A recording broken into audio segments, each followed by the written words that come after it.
Hey, David. Dude, I can ask you for a favor. Oh, yeah?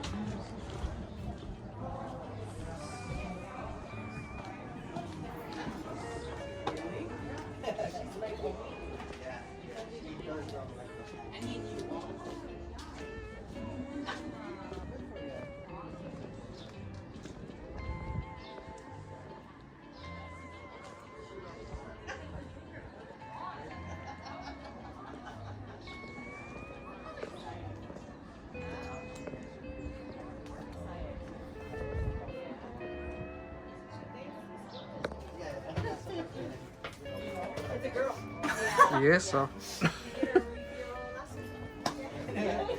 I gotcha.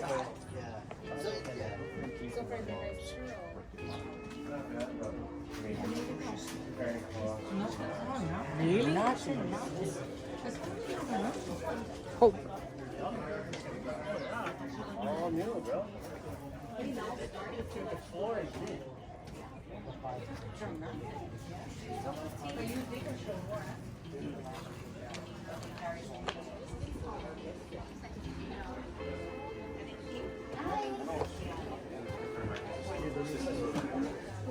I just do everything that's easy. So whether the last house I was all 17.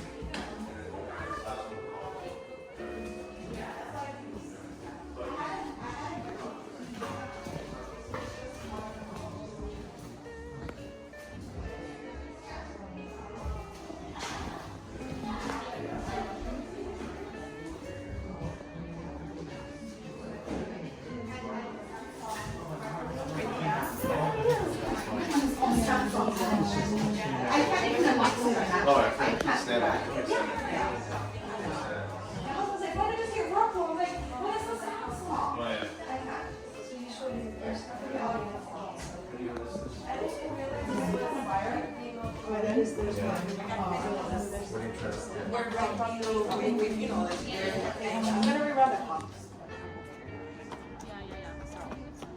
She does one-on-one. She has a couple more calls with guidance.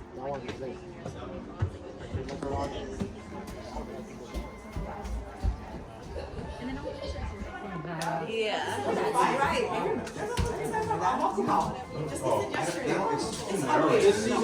It's one of those uphill ones like this. And you're like,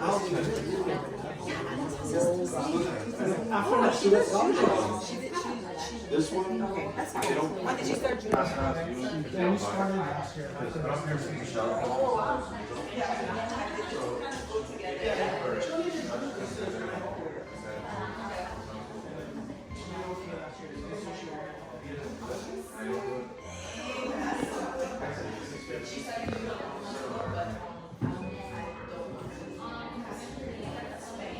Right. Young and like, and you love dancing. It's like the knees band, the back is band. It looks bigger.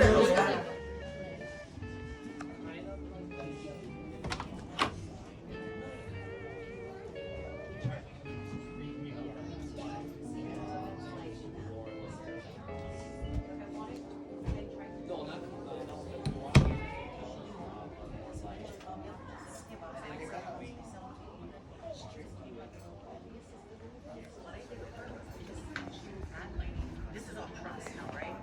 So she would add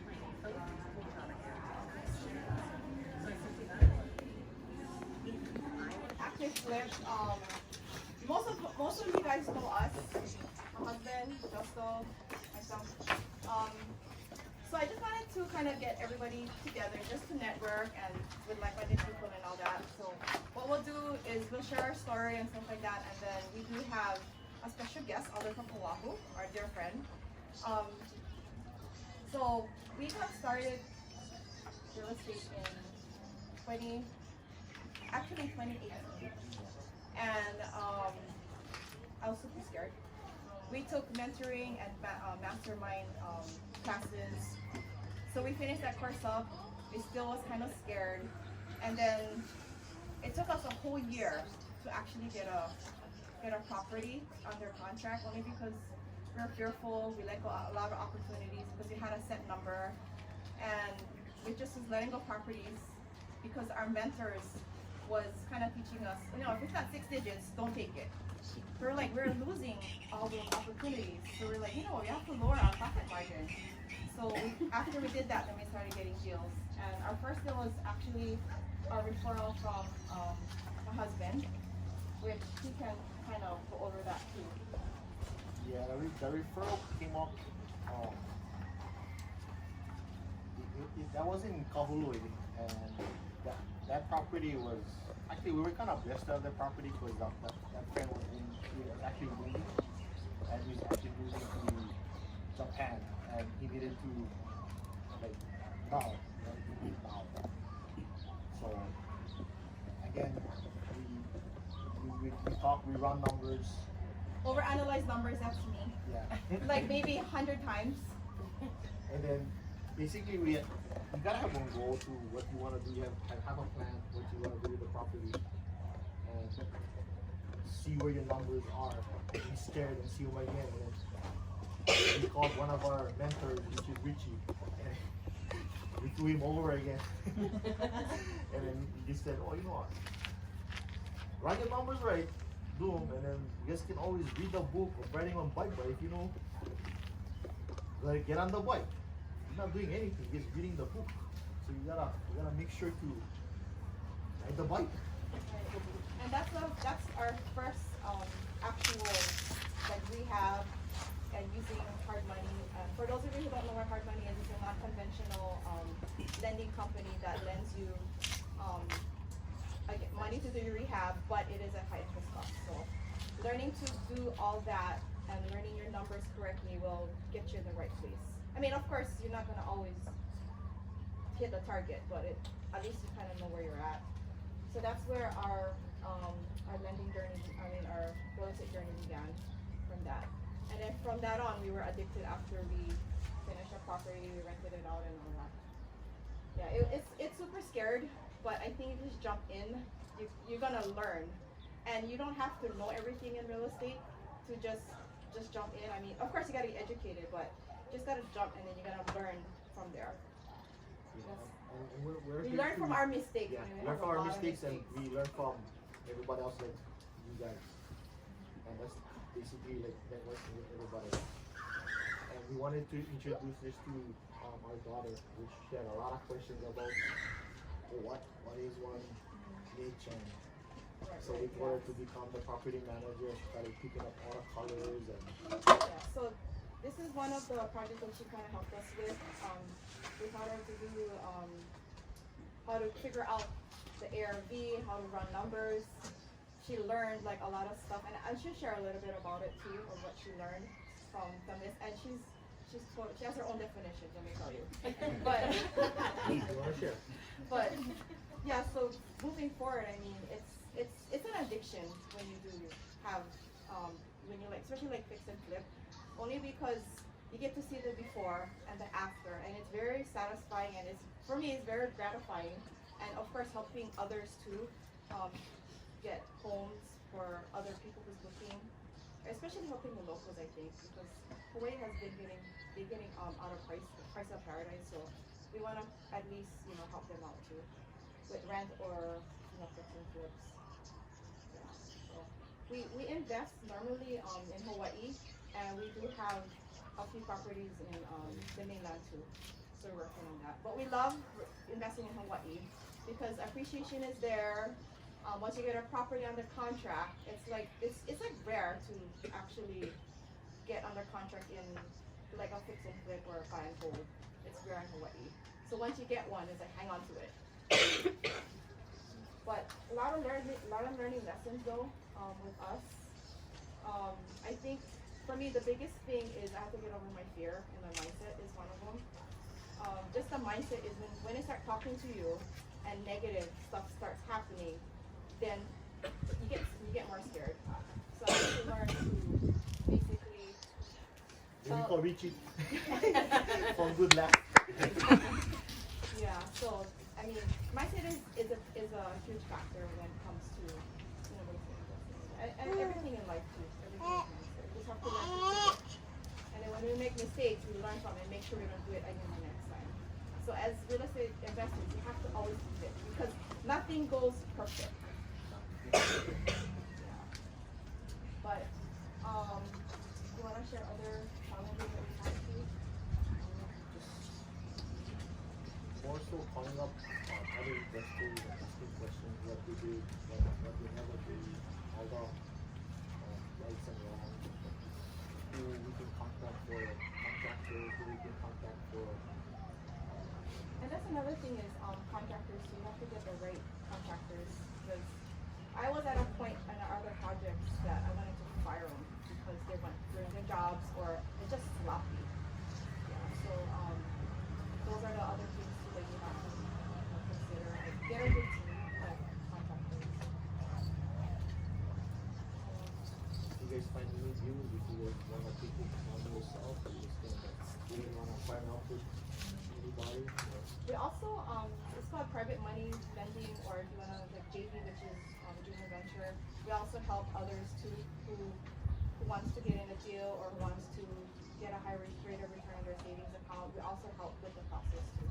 If you get interested in investing with us as well, or any investor, we can team up on a property and we can learn from there also. So those are the things that we do to help each other. So everybody's it's a win-win situation. It's not one-sided. It's always win-win for everybody. And it's for us too. We always learn. It's always people before profits. That's important for us. That's what we do for us anyway. Yeah. And we love. So we always try to stay humble about what we do because we want to help others be blessed and get for it as well. You want to share anything about that? I learned that. This is my daughter, Kiari. Come over here. Let me tell you before we get started with what she'll have to share. I always kind of have her help me look for properties or MLS when I don't have time. So she's kind of eyeing out this property already. I said, hey, keep an eye on this property. So just a little bit of background about this house. It was in the MLS for I think for like almost 600. I was like, there's no way that's gonna sell for 600. It was dark, droopy, had all these trees here, and just everything had to be redone on this house. Well, anyway, long story short, we put in an offer first for this house. It was $450. They said no. I was like, okay, we're gonna let it go. I really wanted it because the area, right? Because central. So somebody got it for hire, and they had like a certain kind of loan, like a rehab loan, and it didn't go through because it was a regular conventional loan, and it fell out of market. So when it fell out of market, we're like for me, like an investor, like a realtor, we're like sharks, yeah. So when you see something canceling, as for canceling, I jumped on it. And then I was telling her, let's go, let's put in an offer. So we just threw in an offer just because. So we put in an offer for, what was? Yeah, it was $325. It was $325, just throwing it. Okay, whatever, they're not gonna take. I didn't even have the funds for it. You're crying out loud. I'm like, but just throw them out there. Our mentor said, just get in a deal and find the money there because there's a lot of money out there, which is true, right? So we did that. We terminated $325, and they're like, nope. But we'll give it to you for $350. I'm like, okay, shoot, let's go. So we put into contract, and I was looking at him like, okay, so where are we gonna get the money? So I just, when you manifest things, just throw it out there. It's like, we got the money probably before closing. We got the rest of the funds. So it was a challenge, but we got what we needed. 100,000. Right? Yeah, that too. Yeah. Yeah. So another thing too is when talking to well, I'm a realtor, so I know, no offense, but when talking to realtors, you have to make like, when you turn the offer, like, oh, this gotta be fixed. It's gonna cost like over $300,000. It has to be like, kind of express the extra repairs. So, and that's what I do. But anyway, but yeah. So after that, we got into contract, and then we've learned to we taught my daughter like how to run like the ARVs and stuff like that. So I'm gonna have her share that part. Yeah, so she helped us design, and she has a lashing business too, if anybody.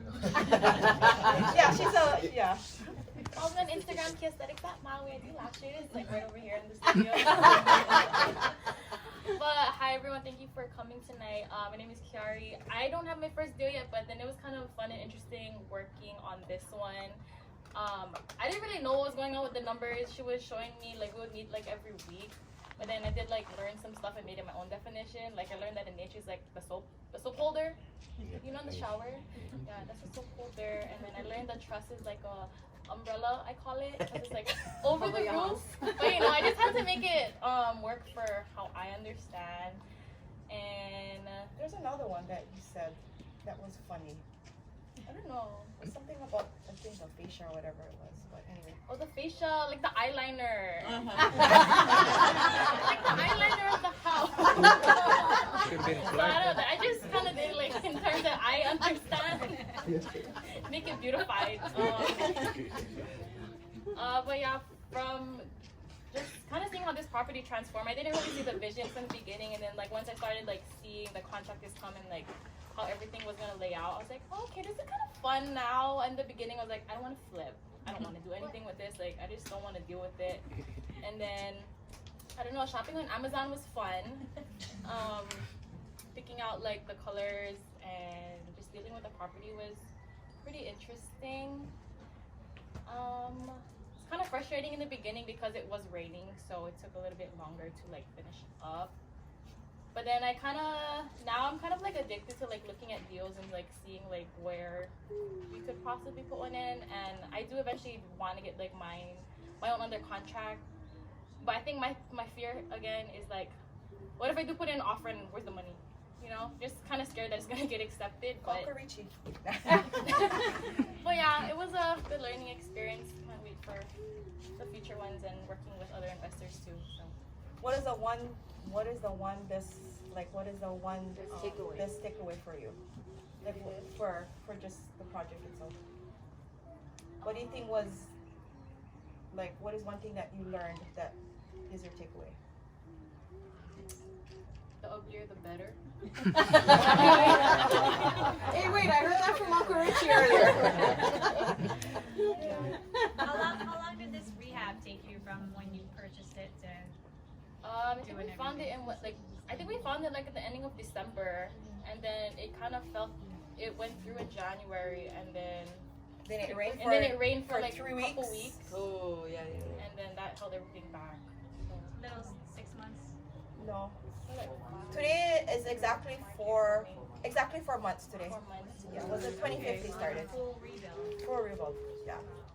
Do you have to take out any permits? My contractor took care of it. Got it. Yeah. That's a good answer. So for us, we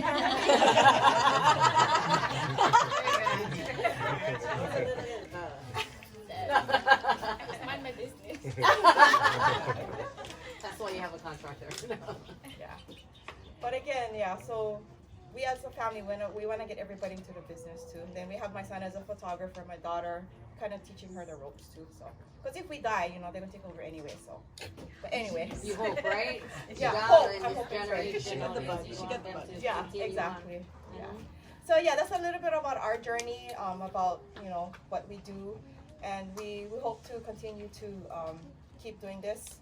But I'm not gonna lie, fix and flips are like crazy. It's fun, but it's stressful. A lot of work. A lot of work. Yeah. So I think But anyway, so we want to introduce our next guest, who's from Oahu.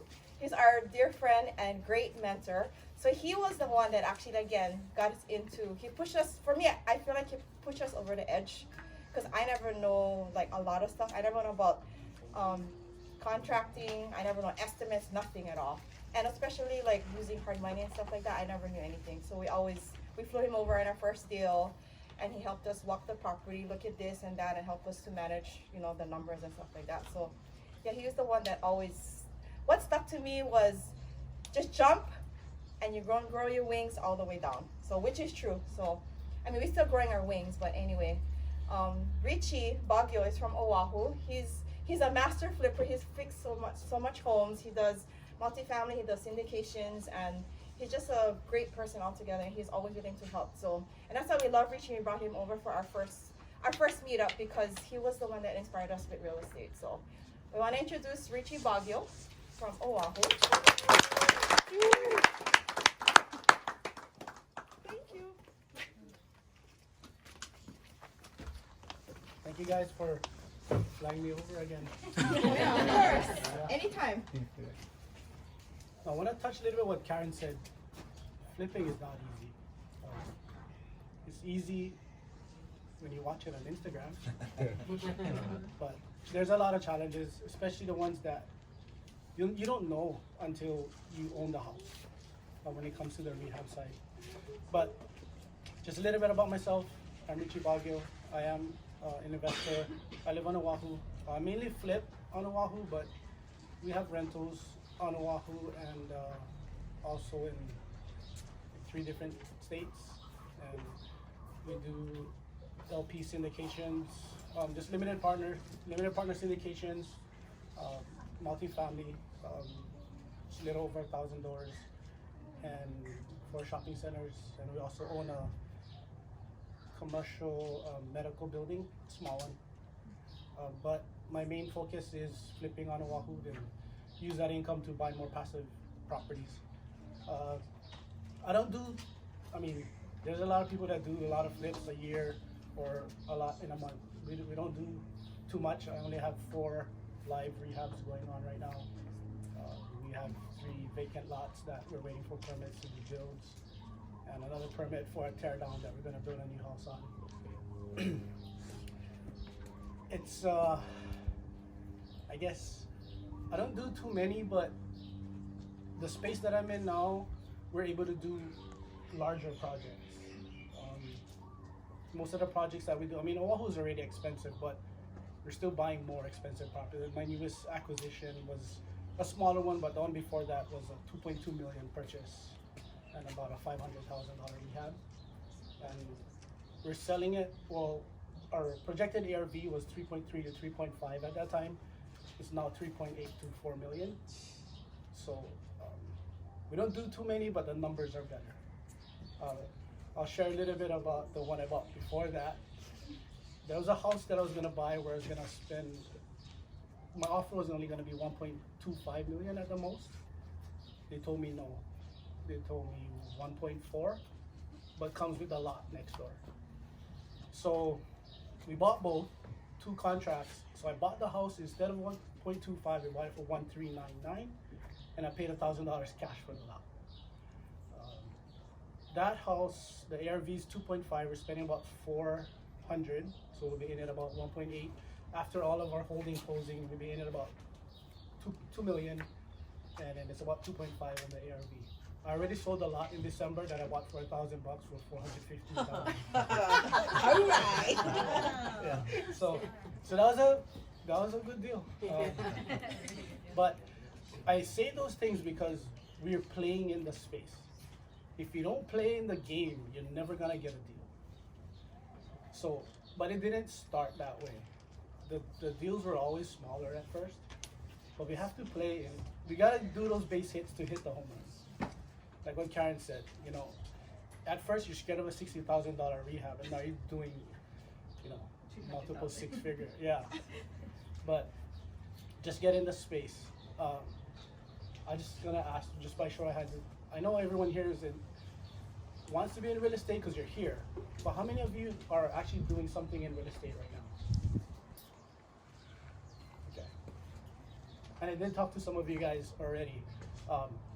One of the things I can suggest, and what I've done to get started in real estate, is I was a private money lender.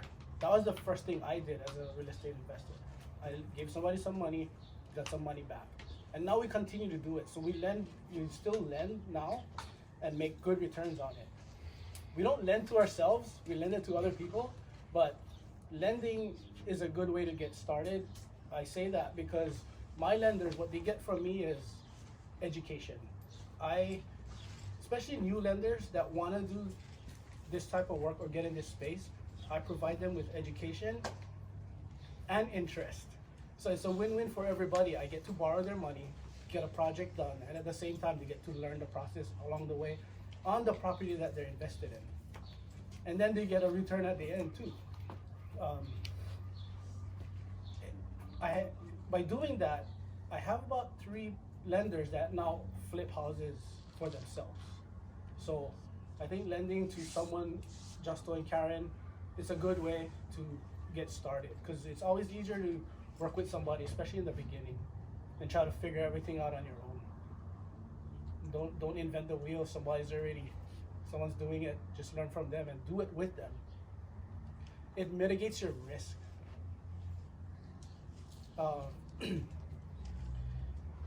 Everything that you do, especially when it comes to like contractors, you know, you want to trust everybody, because in Hawaii it's easy to trust people, yeah, because this is just how we are as a culture. But trust but verify. It's one of those things that unfortunately you don't learn until you go through it. Because you trust somebody, but halfway through or at the end, you get screwed. We got screwed many times. But those are the things that you gotta be comfortable with. Is you're gonna get burned if you're in this business. I don't know if there's anyone who hasn't gotten burned in any capacity, small or big, but it's never gonna be perfect. So don't go into this business if you're not ready for challenges, because it's not easy at all. It's hard. I was just talking to Tay. They got stuff going on in other places, and I'm sure it's even worse because you're so far away. And then even the ones you're right here and you can't do anything about it. You know, so it is challenging. Work with somebody if you want to get started. I mean, you can do it on your own. It's just you're not going to be on the fast track. It's going to take you a lot longer to get to where you want to go.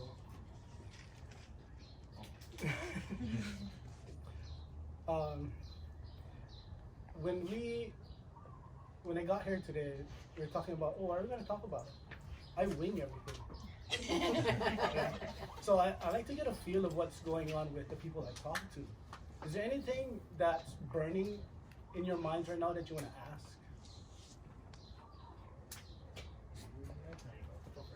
How do you determine if you're going to keep it as a rental or a flip? That's an awesome question, because if at all possible, if you're gonna flip a property, you want that to be your first exit strategy. But if you can make a rental as an also great strategy, then you're not worried. Yeah.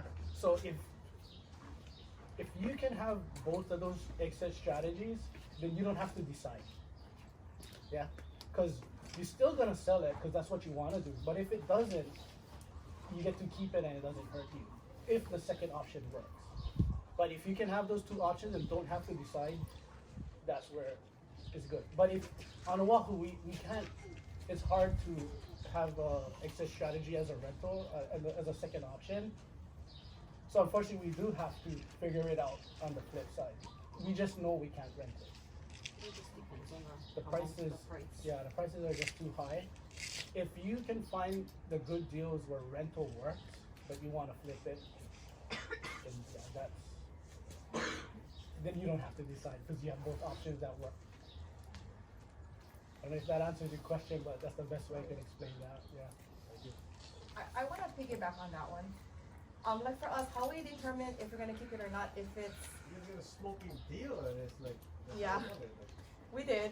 Another way we determine to see if we want to keep it is, can we put an extra wall in between so we can get 2 units on it?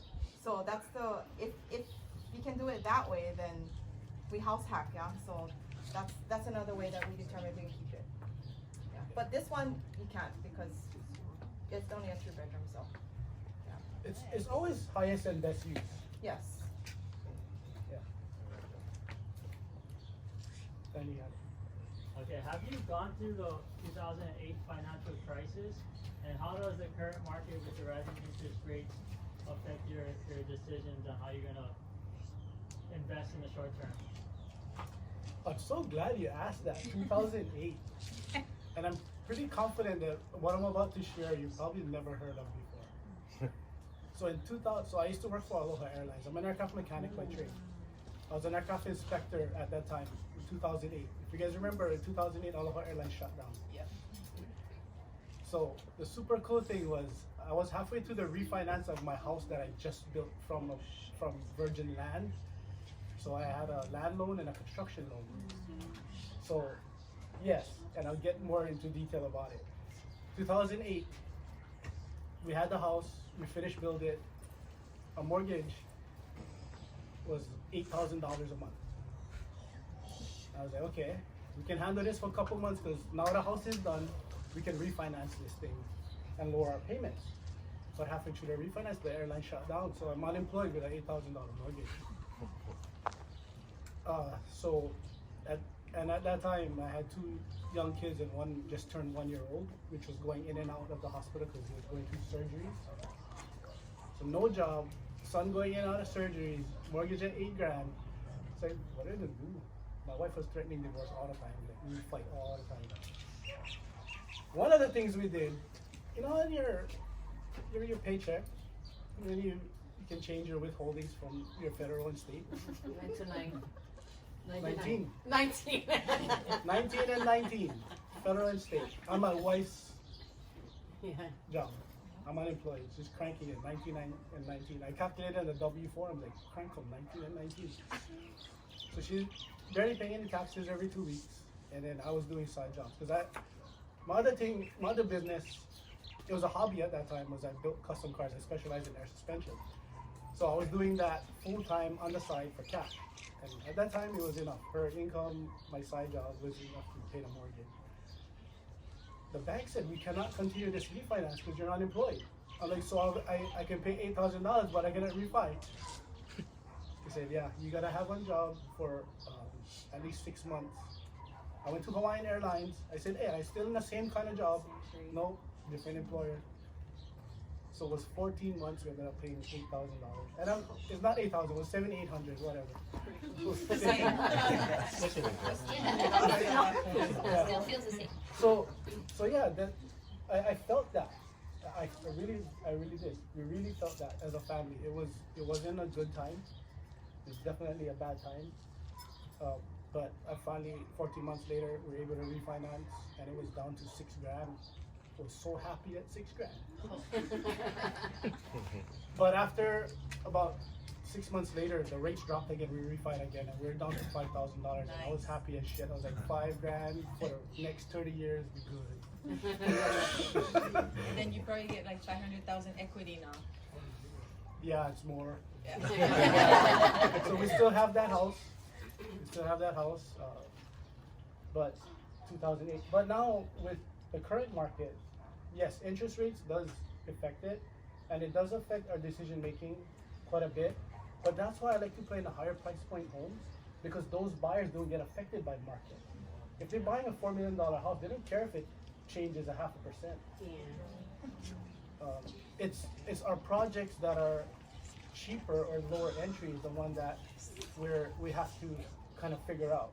So we have one that we bought for $470, and its ARV is like $820 to $850. We're spending like $150 on it. But the reason why we took that down is it's a 3-bedroom upstairs and a converted 4-bedroom, 1-bath downstairs, and it's separated. So now we considered it as it could be 2 parties qualifying for this home. So the interest rates aren't gonna affect them as much if it's multiple parties. So there's a lot of decision making need to be made with the market that's going on right now. So I like to play in the higher price point because it doesn't affect those buyers.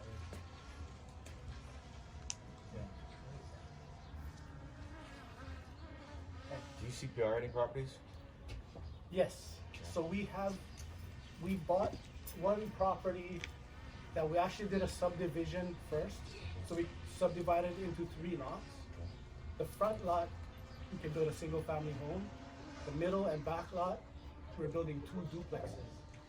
Nice. So that's 2 duplexes each lot, or 1 duplex, 1 duplex? 1 duplex, and a single family in the front. So buying 1 lot and then exit with 5 houses. Wow. Selling or keeping? Probably sell. Most likely sell. So that was a little different because it was a subdivision first and then CPR. Yeah. So you bought it as a subdivision already, or you created the subdivision first and then did it? The subdivision got started, but when we bought it, we had to finish it. Gotcha. Yeah, so there were still like the park dedication fees and all of those things. Gotcha. Did you have to do all the electric and all that stuff too, all that fun stuff? How easy was it for you to get your first private money lender? cool story. I found my very first deal. I put under contract, and what I did was I went to someone who's a good friend of mine and said, hey, I never did this. He knows, and I told him, let's take a look at this deal. If this is a deal, then would you work with me? We looked at it. He said, yeah. I said, you're responsible for the private money. So he said, I'll bring the hard money, I'll bring the contractors, you're responsible for the rest. The gap funds from private money was $195,000. I got them in 3 days. Yeah. So it's crazy because when we first started learning about real estate investing, we were told so many times that you can flip properties with no money out of your pocket. I called it bullshit. But all of the deals that we have now, we have no money in it. But finding the money is something that us as real estate investors or flippers, our only 2 jobs is find the deal, find the money. So what I do now is when I have an investor or a new investor that says, can you help me? I want to do what you do. I don't help them until they find the deal. Because if you want to do this, you got to find the deal. You cannot be handed a deal and think you're going to be a real estate investor. So they got to find the deal. And when the deal makes sense, I say, okay, now you got to find the money. Oh, but I can't. I said, well, you can't do this then. So you just got to figure out a way to, and it's not about you needing the money. It's about you providing an opportunity to someone. So you never beg for money. One of the mentorships I went to, there was an illustration on the wall. There was someone drowning in the water with the thing around their thing. And there was a person outside that was helping them. You never want to be the one in the water asking for money. You always want to be the person outside offering them an opportunity. So that stuck to me. So that's how I get successful with raising funds, is because people want to make money on their money, and it's passive. And with me, they also get education. So you just got to figure out your way to tune it so you can have a better, easier conversation when you're raising. What's the most funds that you were able to raise with private money lenders? Awesome story. He's got a lot of awesome stories. So because of all the projects we have now, we're borrowing a lot of money. But there was one deal that it didn't make sense if we used hard money. So we needed to raise private money in order for it to make sense because it's cheaper. But we needed $420,000. This is a Thursday. We needed to close by Tuesday. We needed $420,000. This is at 2:30 in the afternoon after shooting at the range. We're like, hey, this deal just came across. Yeah, but we need 420. By 6:30, we got 420. Wow. So it's very possible. It's harder in the beginning because you don't have a track record or history under your belt to show that you're borrowing and paying back. But that's why my first few lenders that I raised $195,000, they were actually friends that trusted, I guess, already. So that's where it's gonna start. But what I've learned too is strangers give you the most. People you absolutely don't know give you the most money. I went to the NEX to, I think, return an Amazon box or something. And it's like, oh, there's a Cutco sign. You know the knife company? Yeah. And I own Cutco. I was like, I'm gonna talk to them and see if they can sharpen my knives because it's supposed to be lifetime sharpening.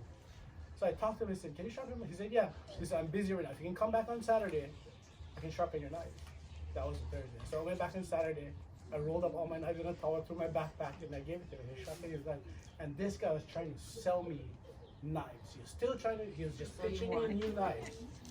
And I was laughing at him. He said, why are you laughing? I said, everything you're saying is what I say in my company. But when I said that, he's like, oh, what's your company? I got him hooked already. What's your company? What do you do? Then I pitched private money lending. The following Tuesday, he said, can we schedule a call? We scheduled a call. He said, I'm interested. Next deal you got, let me know. I got one deal a week after, called him up. So in less than 2 weeks, he gave me $150,000.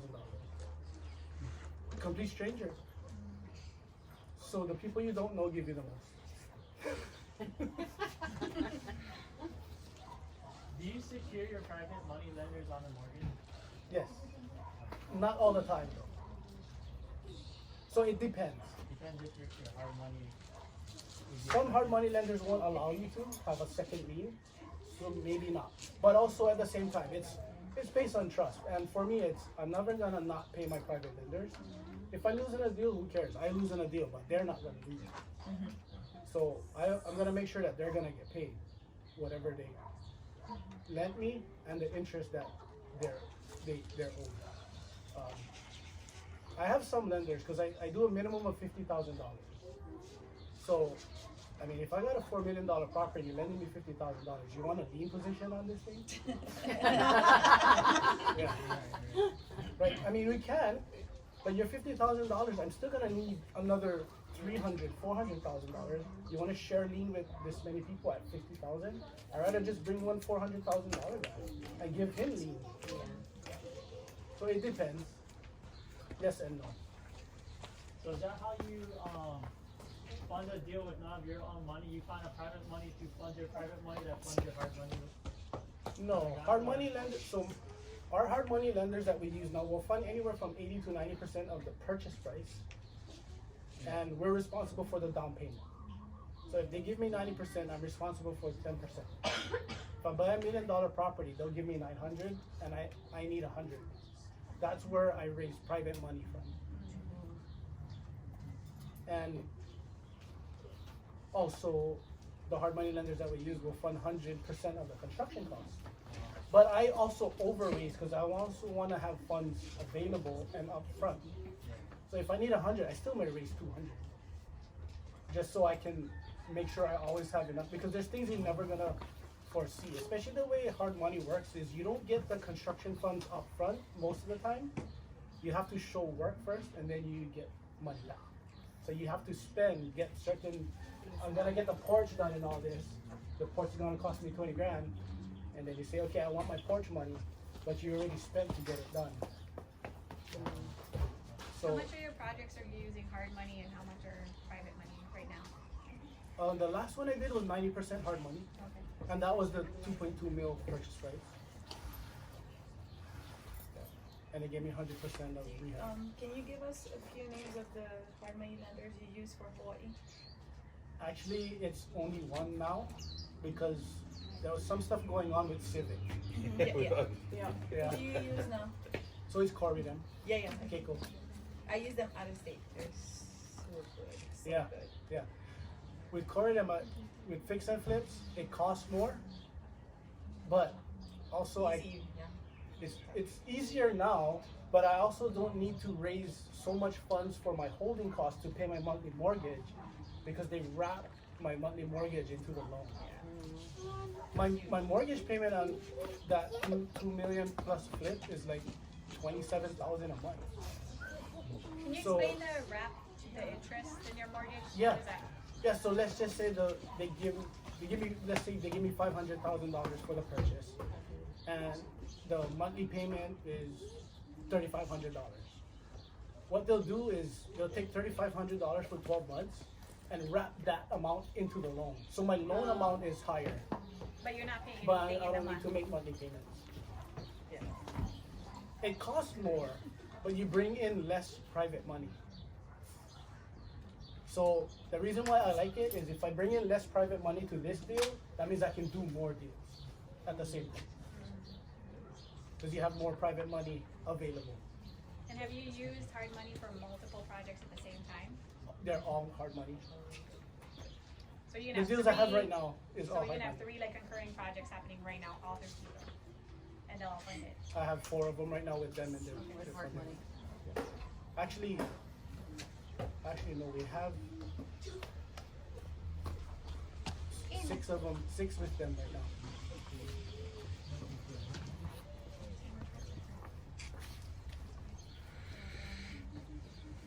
No question? I have one.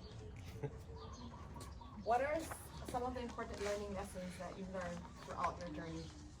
Like what is one of the biggest learning lessons that you learned from? And how did you pivot? You know, we do our best to run our numbers as best as we can, even based on what contractors estimate the projects for. Shit happens all the time. Have cushion in your deals. Be conservative on your ARVs and be aggressive with the rehab. Just pad your rehab. We need to. If my rehab's 150,000, I'm calling it 200. In my mind and on my when I analyze it, because and if it still works, then great. And your ARVs don't run your ARVs based on, oh, that house right there is sold for $1 million, so mine should be $1 million. I mean, comps that's the thing about residential. It's based on comps, and not only that, it's based on who appraises it. Appraisals are gonna change based on who did it, and you can argue with them all you want. But yeah, so one of the things we do is we actually make a list of the improvements we've done and type of materials and things like that. So it hopefully in our mind is helping them with valuing your property. Working with somebody is always not just easier, it's super fun. It's easier to share, especially when things don't go the way it's supposed to. It just makes it better when someone's there with you. So till this day, even though we have experience and we do it on our own, we still partner with other investors, other seasoned investors. We just like working together. Keone and I, we do so many together. Yeah. And because we travel too, it's always better when, hey, I will leave that for like 1 week. You get them now? Yeah, I get them. You know, so it's work with somebody. It's just fun. I got a question. My question is, I mean, you know, if, like me, if I'm just starting off, what would be the best thing to do? I mean, to borrow the 50 and invest it with somebody, or make sure you have money before you even start? What type of starting or what type of investing are you talking about? Well, I mean, like doing this type of flips. I Yeah. mean, Like private money. yeah. Private money. So, yeah, like I said, I started off as a lender, but as a lender, I was able to learn the process. Didn't learn everything, but at least got my foot in the door. Even to the point where, you know, it was like, hey, let me take care of this. At that point, it's do whatever you can to help them get the job done, but it's giving you first-hand experience on what's going on. So it's almost like a limited role of a project manager. Right. But I think what you're asking is if you don't have the 50,000, like, does it make sense for Yeah, you to for go you to out start, and yeah. get a loan to loan the 50,000, or Yeah. it just depends, I think, what kind of loan you get. Yeah, it does. It does depend on what kind of, because the funds that we lend, some of it is HELOC, right? So we're lending out borrowed money, but we're just making the spread. Yeah, so it depends on what kind of money you borrow. Yeah, the thing is, I mean, what if you don't own any property or you don't Right. have a HELOC? You know Yeah. what I mean? So is it something that I would like to get into, or it's just too much of a risk to even try to come up with the 50 and then, you know, hop on with like Just or them, or, you know, I know they do have the experience, I can learn from it, but, you know, just trying to get that money together, the 50, and just to start. Yeah. That's why I'm asking is, But I get it, and I think the good part for you, it depends on the interest rates and what the return going to be, because that's where you can start. You can start building a little bit here and there to now be able to invest your own money Right. and pay back that loan, right? That's a valid Yeah. question, and I do Yeah. have a share about that too. I have a friend who said, you know, I have some funds. He had a line of credit. His line of credit was 8%. He knows I was paying 10% at that time, but he's like, take my money. Like, okay, but I don't have any deals right now. Every 3 days he called me if I have a deal. And I finally got a deal, and I said, I need that funds then to get this thing going. And he said, hey, you pay me 10%, I'm paying 8. He go, I don't care, I'm making 2. Yeah, but I'm learning. Yeah. You're learning and you're That's building 30,000 slowly. right there. Yep. So either you do something like that now, or if you wait till you get the 50, you have to decide how long down the line that would be. So Yeah, Do I you like have- way too long because I'm up in that age where it's like might be too late for even start Right. already, you know. right, but at the same time too, it's like, hey, can I shadow you guys? I don't have anything to bring right now, but I'll do work for you guys. Hey, you need me to run here, go check if it's in stock, I'll do it. You know, something. Trying to get an idea. Just That's really what you like. do to something, and you can gain experience. And when you do find your own deal, like we all said, you can do it no money out of your pocket. Now you don't need to get that 50. You already have experience to go do something, get your own hard money loan, and go borrow money from everybody else, and do your own deal, make 100 grand. Do Yeah, you there's- do you ever do opportunities where it's less than 50,000? Case by case. Yes, I've done it. I've done it twice. I mean, as we learn too, though, is there a place that we can find the deals, like you guys were saying, the ML or? MLS, of course, is gonna be the easiest place to find deals. It's gonna be the hardest place to buy right now. I mean, if it's on the MLS, it's low hanging fruit. Everyone sees it. If you're looking at something on the MLS, it's a good deal. I've probably seen it too already. Right. Yeah. And then with that, if you're starting off, you're gonna take longer to analyze it. I'm gonna analyze it in 30 seconds, and my offer is gonna be in it. Yeah. So, driving for dollars. We've all heard about driving for dollars, right? We drove so many places. Not so many. We've seen so many potential properties today just by driving in such a short time. So, drive around, take down the address, take a picture, and a lot of it is public record. You can find the OD. There's things you can pay for to get you better software to find more information, but public record would get you somewhere to get started. That's how we started. Drive for dollars. Kids in the back. We're on this street, and we're just calling out addresses, and they're writing it down. We get home, put them on a spreadsheet, and then we send mail to every single one after we find it on county website. I mean, it's hit or miss, but we got calls from those. How many deals did you get out of that? Actual buy deals, nothing.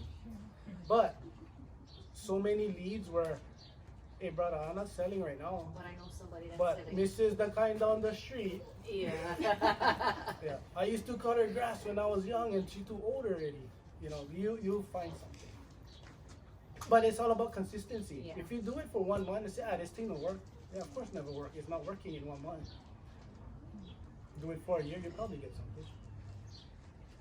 But that's the other thing is how are you looking for your deals and how many offers are you making? You can look for deals, but if you don't make any offers, you're not gonna get them. When I'm in a buying phase, I'm making 7 offers, up to 7 offers a day. So it's just, What happens if they all accept your offers? then you gotta find more money. No, but when you have that kind of opportunity, you have options. Because I don't have to take all of them down. If I get a good deal and I have 7, I say I can only take 3. Maybe I can wholesale 4. Say, hey, give me 10 grand, you can have this deal. Yeah. But you have options if you have deals. Because there's some people now that don't even want to flip. They just get so many leads come in and they just wholesale. We paid someone $150,000 wholesale fee. We bought a house for $350,000, but he bought it for $2,000. But we knew, but it didn't matter because we sold it for like 7 something. Yeah. So just getting started is the hardest part. go work with somebody and do all the free stuff first. Drive for dollars is free except for gas. So if you was to invest, say a deal at 50,000 with you or with Karen, how long is that 50,000 held for? Our Or notes, what is your, our notes are structured for 12 months. But our average time to borrow and pay back is 6 to 8. But we've also had deals where, one of my best deals was from the time I owned it on the buy to the time I sold it was 78 days. wow, And it was like a 220 profit. So that was, well, not a good deal. But 6 to 8 months is expected return. But 12 months in contract. yeah. And what happens if it doesn't flip before that 12 months? I'm sure It happens. it happens. It's happened. Extension. Ask for extensions. What I've done is got the extensions, but I paid them interest up until that point. It's so many unforeseen stuff. There are so Things many. always happen. Yeah. It's like you pull on one wall, you never know had something there, right? COVID kind of screwed a lot of us when we bought properties or closed, and then COVID happened. And in the Department of Planning and Permitting, we were getting permits at that time, and no one was working, right? They work from home. I'm like, dude, they don't work when they're in their office. How are they working from home? Yeah. So even longer response, right? Yeah. Yeah. So it happens. It has happened to me as a lender. I have funds with someone right now. It's like 3.5 years now. And why is that? Started in COVID too for that one, and then it was good getting. But that one was like a multi-family building in San Francisco, so there's a little bit more challenging. Yeah. Not simple, cut and dry. So another, just to throw it out there, another good way to get started is you can house hack too, right? So you can house hack, rent out a portion of the house, and you can do 3 to 5% down payment on a first house too. So your barrier to entry on that is a little less. Just the plug, I'll take less than 50 if you're a private money lender. I don't have a minimum. Just a plug there. But that's a good way to get started too, is if you're house hacking. That's how I ended up getting my first house. And now I just rent the whole thing. And I kind of recycle the funds and just go on to the next deal. Yeah, definitely awesome point. Yeah, house hacking. Especially if you can do a full-blown house hack where you're not even paying any of your mortgage. Mm-hmm. Where do you look for most of your deals? Just so explain to people. Yeah, that's a hard one because the last 3 years everything's been off market, and the other crazy thing about that is I don't market. A lot of it is networking, and the deals get brought to me because I offer the help or the education part of it. So newer investors, hey, I got this deal, but I don't know, I can't do it. So they give me a call.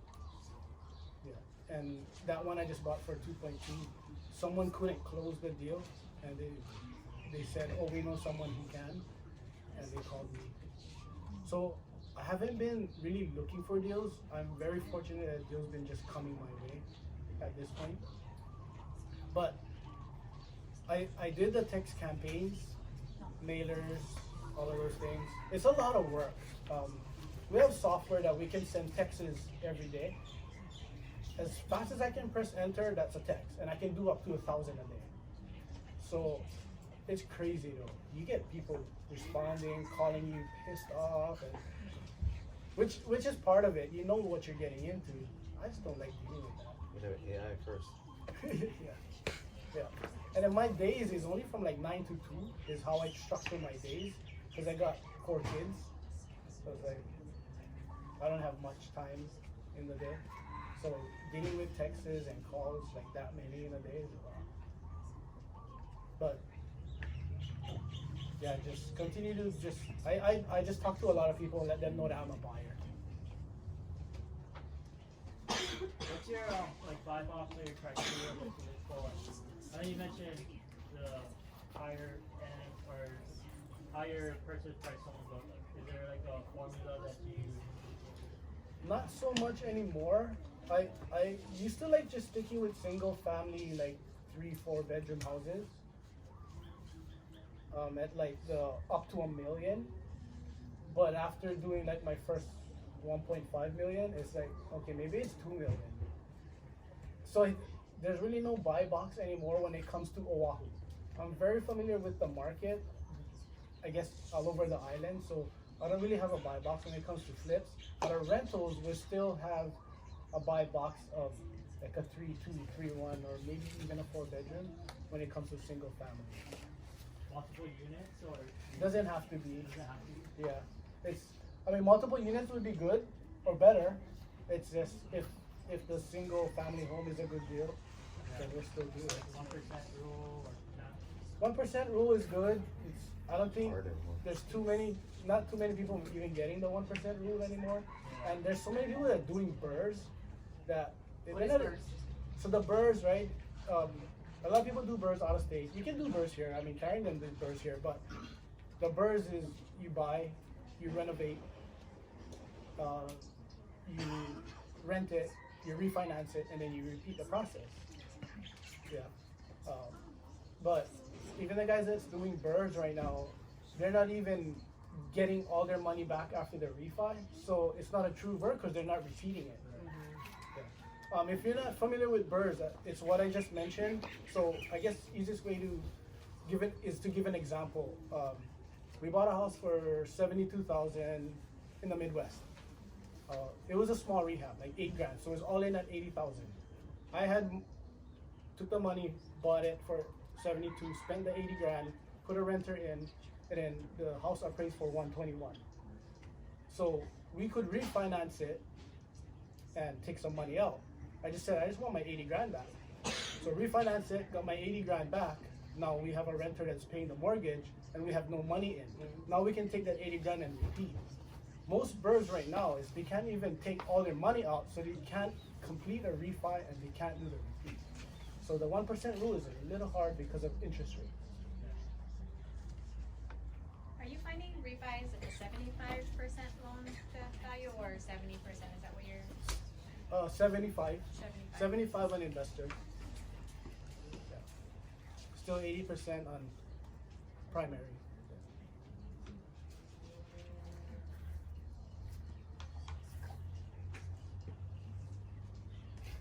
The awkward signing. The wheel spinning. Do you have any properties here in Maui? Not yet. We looked at one today. If that's something we can work, if there's something that could work, maybe might own 3 of them. Let's do it. Let's go. It's a big lot, that's why, and it's R3.5, and there's only one house on it right now. And it has a nice view. Nice view, big yard. Yeah, down back road like this house. Yeah. It's an exit strategies, yeah. Yeah. A lot of exit strategies in that A one. lot of exit strategies. So are you lending to people? Are you a private money lender for investors? Yeah. You are? Where's your business card? Yeah, you can reach me. But it's all out right now. We do lend quite a bit. They're all out right now. What I want to do though, because there's so many people that still do the burrs out of state, is I want to lend to them, and so they don't have to use any hard money and they don't have to get multiple lenders. I'll just take the whole thing and just take first lien on it, and I could even fund the rehab when the money comes back. We'll talk after. Okay. Yeah. Especially if you guys would win. Yep. Yes. That's us. Yeah. Okay, rolling today. Win is a WNN. Why not now? Yeah. Real estate, and they focus in the Kansas City, Missouri market. The owners are good friends of mine, and they started with burrs, and now they're doing commercial, but they teach the burr process. You live Oahu too. Yeah. So they borrow, and the prices of those homes, it ain't that much, so I think it's a good one to lend on, and just lend the whole thing. They only have to find one lender. So yeah, let you guys know. Cheap anyway, not that much, only 50%.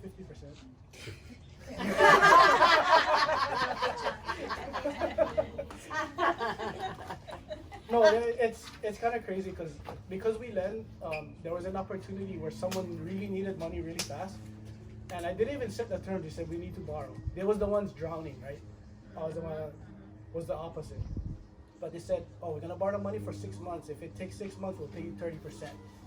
And like, if it takes us 7 to 9 months, we'll pay you 35. And if it takes us 10 months or more, we'll pay you 40%. I was like, sounds good. It took them 6 months and a day. So they paid me the 35%. Yeah. So lending's fun. Because you don't do anything. Yeah.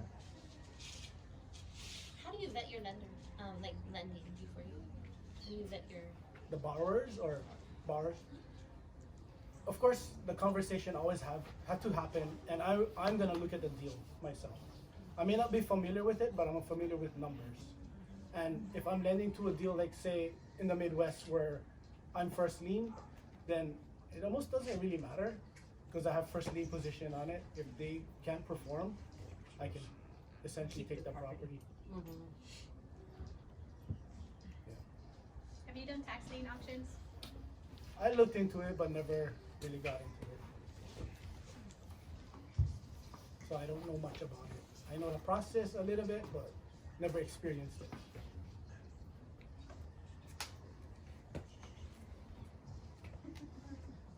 Any other questions? He's a wealth of knowledge. He's like our Google. Richie this, Richie that. Yeah. And it's funny because every time, like, again, flipping is stressful, right? So every time me and my husband start fighting, start arguing or whatever, right? We call Richie. Mediator. We need a good laugh from Richie. So the referee. Richie the referee. It's always fun. yeah, it's always funny because he always tends to change our perspective on everything. So Richie, I'm an overspend. He goes, well, how long is the project? Oh, a year. When you get to finish? 6 months. Well, you save money at the back end. Oh, okay, that's right. Sometimes you forget, yeah, when you're so busy with stuff, it's like, it's crazy.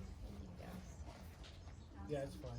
Just be around the people that's doing it too, and you can always talk to everyone. It just makes it easier. Imagine doing this by yourself and no one to talk to. Right. Yeah, and just visiting projects together. You know, it's just fun.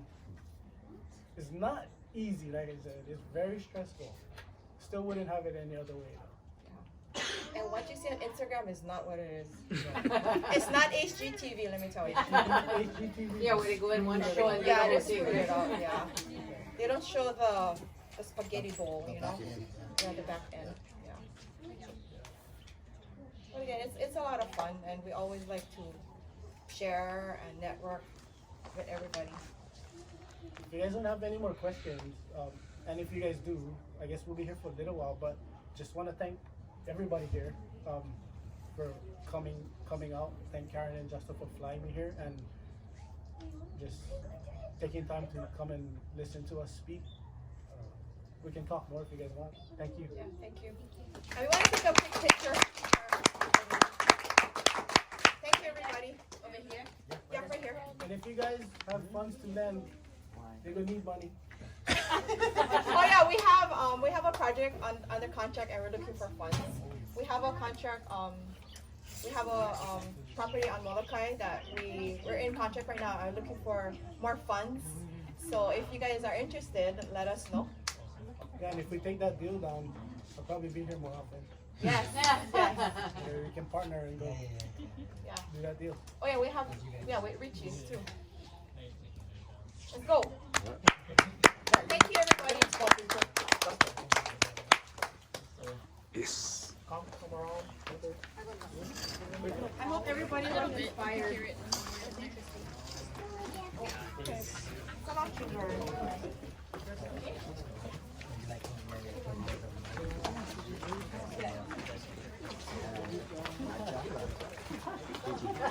No, Yeah, we're working closely with our Go in. Or come a little bit this way. Let me see my body.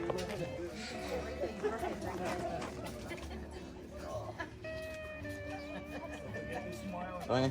Go in, go in. No, go in. Go in. Akong Go video, in. video. No, you should go in.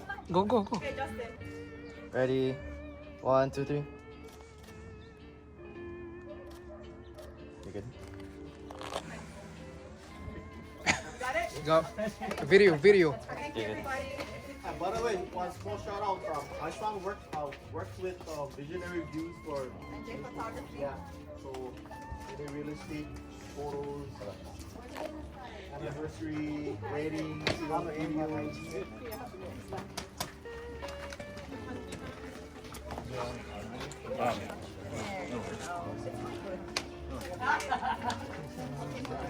Good questions, Joyce. Good questions. I need to put my plug in. Somebody knows you. I bumped into somebody in Lahaina. I was like, oh, do you know Chris? I was like, Chris who?